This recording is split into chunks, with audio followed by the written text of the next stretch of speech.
Good morning all students. I am Monika Nama. आज हम BEd second year का पेपर है pedagogy of financial accounting. Unit आपकी थर्ड है वित्तीय लेखांकन शिक्षक का व्यावसायिक विकास और टॉपिक है वित्तीय लेखांकन शिक्षक की व्यावसायिक आचार संहिता, यानी कि वित्तीय लेखांकन शिक्षक के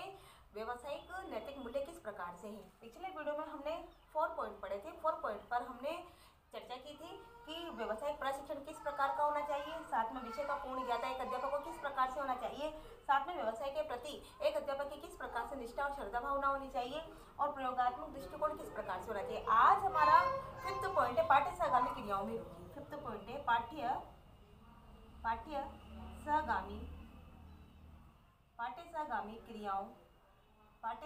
क्रियाओं में रुचि। पाठ्य सहगामी क्रियाओं में रुचि। 5th पॉइंट है पाठ्य सहगामी क्रियाओं में रुचि, यानी कि वर्तमान युग में एक अध्यापक से केवल यह आशा नहीं की जाती कि वह केवल अध्यापन कार्य में निपुणता प्राप्त करे, यानी कि वर्तमान समय में एक अध्यापक से यह आशा नहीं करता है समाज और राष्ट्र कि वह केवल शिक्षण कार्य में ही निपुणता हासिल करे, शिक्षण कार्य तक ही निपुणता प्राप्त करे, यानी कि कक्ष में जो शिक्षण कार्य छात्रों को करवाया जा रहा है वहां तक उस कार्य में कुशलता हासिल करे, यह आशा समाज और राष्ट्र नहीं करता है, बल्कि समाज और राष्ट्र की यह मांग होती है, यह आवश्यकता होती है, या वो यह डिमांड करता है समाज और राष्ट्र कि एक अध्यापक को शिक्षण कार्य के अलावा, शिक्षण कार्य के अतिरिक्त उसको पाठ्य सहगामी क्रियाओं के अतिरिक्त जो शैक्षिक गतिविधियां होती है, विद्यालय की जो शैक्षिक गतिविधियां होती है, विभिन्न प्रकार की उन शैक्षिक गतिविधियों में विद्यार्थियों का मार्गदर्शन करें। अब विभिन्न प्रकार की शैक्षिक गतिविधियां जैसे कि नाटक होता है, स्काउटिंग होता है, रेड क्रॉस होता है, साथ में वाद विवाद आदि प्रतियोगिताएं होती है, उसमें विद्यार्थियों का मार्गदर्शन करें, विद्यार्थियों की सहायता करें, जिसमें क्या है कि एक अध्यापक की भी रुचि होनी चाहिए। एक अध्यापक रुचि लेकर इन क्रियाओं को संपन्न कराए, तब जाकर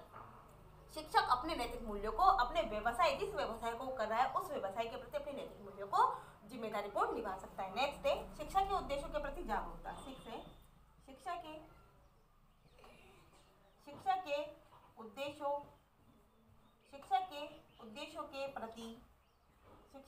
के प्रति जागरूकता। 6 पॉइंट है शिक्षा के उद्देश्यों के प्रति जागरूकता, यानी कि शिक्षा के उद्देश्यों के प्रति जागरूकता से तात्पर्य यह है कि एक अध्यापक को अपना व्यवसाय करते हुए, अपना शिक्षण कार्य करवाते हुए अपने शिक्षा के उद्देश्यों के प्रति जागरूक रहना चाहिए, यानी कि शिक्षा के उद्देश्य कैसे हैं, किस प्रकार के हैं, तथा ऐसे कौन से उद्देश्यों का शिक्षण कार्य करवाते हुए छात्रों को प्रदान करने चाहिए, छात्रों को ऐसे शिक्षण उद्देश्यों का ज्ञान प्रदान करना चाहिए जिससे छात्र अपने भविष्य का निर्माण कर सके। उन उद्देश्यों के प्रति एक अध्यापक को जागरूक होना चाहिए, यानी कि शिक्षा के उद्देश्यों के प्रति भी एक अध्यापक को जागरूक होना चाहिए। तो आदर्श शिक्षक शिक्षा के यथार्थ उद्देश्यों के प्रति पूर्णतया जागरूक रहता है, यानी कि जो आदर्श शिक्षक होता है वो शिक्षा के उद्देश्यों के प्रति, यानी कि शिक्षा के उद्देश्य कौन से हैं, ऐसे कौन से उद्देश्य जिससे छात्र का निर्माण होगा, ऐसे कौन से उद्देश्य जिससे छात्र का भविष्य का निर्माण होगा और छात्र अपने भविष्य का निर्माण करते हुए उन उद्देश्यों का आगे पालन कर सकें,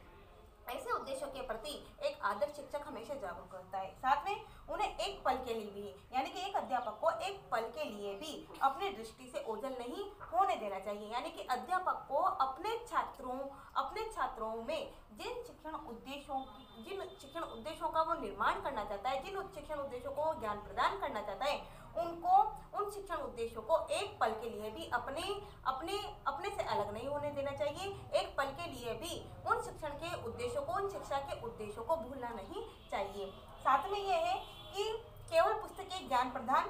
करना मात्र शिक्षा का उद्देश्य नहीं है, यानी कि शिक्षा का उद्देश्य केवल पुस्तकीय ज्ञान प्रदान करना नहीं है, बल्कि बालकों को शिक्षा के महानतम लक्ष्यों की प्राप्ति करवाना, बालकों को शिक्षा के महानतम उद्देश्यों की प्राप्ति करवाना, उन उद्देश्यों से लक्ष्यों की प्राप्ति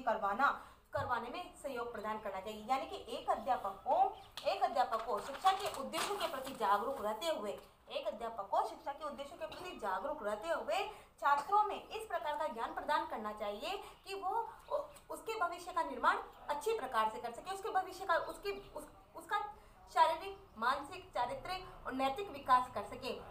इस प्रकार के शिक्षा के उद्देश्यों के प्रति एक अध्यापक को जागरूक होना चाहिए। साथ में यह है कि आदर्श शिक्षा को विभिन्न गुणों से युक्त होना चाहिए, यानी कि एक आदर्श अध्यापक को, जो एक आदर्श अध्यापक है उसको विभिन्न गुणों से युक्त होना चाहिए। एक आदर्श अध्यापक को अपने आदर्शों में अपने व्यक्तित्व का, अपने नैतिक गुणों का, अपने चारित्रिक गुणों का, इन आदर्श गुणों से युक्त एक अध्यापक को होना चाहिए। साथ में यह है कि संक्षेप में, मतलब छोटे रूप में हम यही कह सकते हैं कि नैतिक मूल्य और बौद्धिक, शारीरिक, मानसिक विकास करने के लिए सबसे पहले एक अध्यापक स्वयं को तैयार करे। और स्वयं को तैयार करने के, यानी कि एक अध्यापक में यदि बौद्धिक विकास है, यानी कि वो बौद्धिक रूप से छात्रों को पढ़ाने के लिए तत्पर है, नैतिक मूल्य यानी कि वो सदाचार, ईमानदारी और भ्रातृत्व भाव, प्रेम, सहानुभूति, इनका अगर वो अपने जीवन में पालन करता है तो वो छात्रों को शिक्षा के उद्देश्यों के प्रति जागरूक बना सकता है। यानी कि पहले अपने आप में